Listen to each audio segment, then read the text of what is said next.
Hi అండి, welcome to my channel Sravani spicy kitchen. నేను మీ శ్రావణి.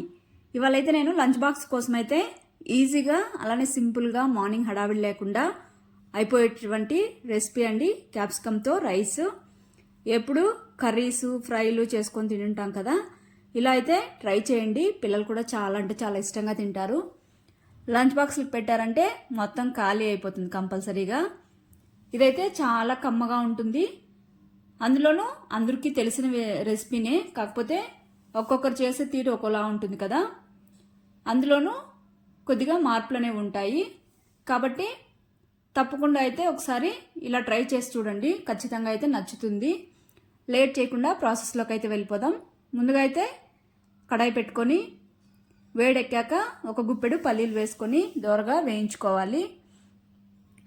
అవి కాస్త వేగిన తర్వాత ఒక స్పూన్ ధనియాలు, ఒక స్పూన్ జీలకర్ర వేసేసుకొని లో ఫ్లేమ్లోనే మంటను పెట్టుకొని ఇలాగా కలుపుతూ మంచి స్మెల్ వస్తుందండి వేయించేటప్పుడు. అంతవరకు వేయించుకున్నాక అలానే ఎండుమిర్చి అనేవి తక్కువగా వేస్తున్నాను. తర్వాత చిల్లీ పౌడర్ కూడా వేసుకుంటే టేస్ట్ బాగుంటుంది. వేసిన తర్వాత అది కూడా వేగాక తీసి ప్లేట్లో పక్కన పెట్టేసుకొని చల్లారనివ్వాలి. తర్వాత ఒక 2 టేబుల్ స్పూన్స్ పప్పులు కూడా వేసేసుకొని జస్ట్ వేడెక్కితే చాలండి, వేగాల్సిన అవసరం అయితే లేదు. తర్వాత అవి కూడా అదే ప్లేట్లో తీసి పక్కన పెట్టేసుకోవాలి. తర్వాత ఆయిల్ వేసుకొని హీట్ ఎక్కిన తర్వాత ఇందులోకి ఒక 1/2 స్పూను జీలకర్ర, అలానే 1/2 స్పూను ఆవాలు, తర్వాత ఎండుమిర్చి ఒక 2 తుంపేసుకొని వేసేసుకోవాలి. వేసేసుకున్నాక కరివేపాకు కూడా వేసేసుకొని బాగా చిట్పట్లానివ్వాలి. తర్వాత ఒక పెద్ద సైజు ఆనియన్ సన్నగా కట్ చేసుకొని వేసుకోవాలి. వేసుకున్నాక ఆనియన్స్ అనేవి మెత్తబడేంత వరకు కలుపుకుంటూ ఫ్రై చేసుకోవాలి. ఇక్కడ ఆనియన్స్ అనేవి వద్దనుకుంటే స్కిప్ చేయొచ్చు, కాకపోతే ఆనియన్స్ వేయడం వల్ల తినేటప్పుడు బాగా కమ్మగా ఉంటుంది. మా పిల్లలైతే మరీ ఇష్టంగా తింటారు ఆనియన్స్ అనేవి. మీ పిల్లలు ఎలా తింటారో కామెంట్ చేయండి. తర్వాత ఇందులోనే 1/2 స్పూన్ సాల్ట్, 1/2 స్పూను పసుపు వేసేసుకొని పచ్చివాసన పోయేంత వరకు కలుపుతూ ఫ్రై చేసేసుకోవాలి. ఫ్రై అయ్యాక క్యాప్సికమ్ అనేది ఇలాగా సన్నగా పొడవుగా కట్ చేసేసుకొని వేసుకోవాలి. వేసుకున్నాక ఒకసారి మిక్స్ చేసేసుకొని మరీ ఎక్కువ ఫ్రై చేసుకోవాల్సిన పని లేదు, కొద్దిగా కరకరలాడుతూ ఉంటేనే బాగుంటుంది ఈ క్యాప్సికమ్ అనేది రైస్లో.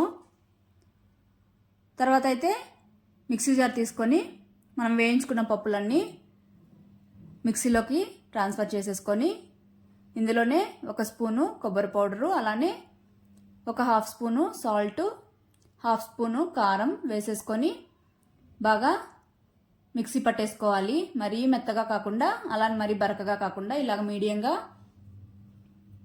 మిక్సీ పట్టేసుకొని పక్కన పెట్టేసుకోవాలి. ఇక్కడ క్యాప్సికమ్ కూడా ఫ్రై అయిపోయింది. ఇప్పుడు ఇందులోకి మనం వండుకున్న రైస్ వేసేసుకొని, రైస్ అనేది మాత్రం చాలా పొడిగా ఉండాలి, అప్పుడే బాగుంటుంది టేస్ట్ అనేది.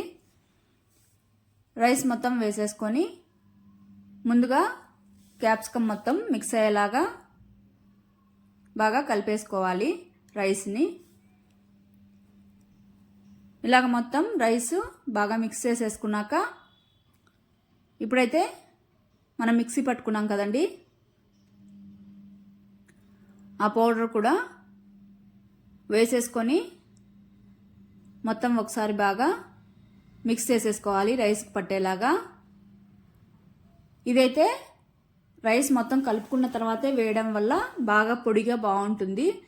లేదంటే క్యాప్సికమ్తో పాటు వేసామంటే బాగా ముద్దగా అయిపోతుంది. కాబట్టి ఇలా వేస్తే బాగుంటుంది రైస్కి, బాగా పొడి పొడిగా అలానే టేస్టీగా కూడా. మొత్తం కలిపేసుకున్నాక వేడివేడిగా తిన్నా సరే అలానే చల్లారాకైనా పర్లేదు, ఎలా తిన్నా చాలా టేస్టీగా ఉంటుంది. పిల్లలు మాత్రం భలే ఎంజాయ్ చేస్తారు. అందులోనూ ఎక్కువ స్పైస్ ఉండదు కాబట్టి చాలా కమ్మగా ఉంటుంది. లంచ్ బాక్స్లకు పెట్టారంటే కంపల్సరీగా ఆ రోజు బాక్స్ అయితే ఖాళీ అయిపోయి వస్తుంది. పిల్లలనే కాదు పెద్దలు కూడా బాగా ఎంజాయ్ చేస్తారు. తప్పకుండా అయితే మీరు కూడా ట్రై చేయండి. అలానే మీకు ఎలా వచ్చిందో కామెంట్ చేయండి. మన ఛానల్ని అయితే సబ్స్క్రైబ్ చేసుకోండి. మరిన్ని వీడియోస్ కోసం అయితే ఫాలో అయిపోండి. బాయ్.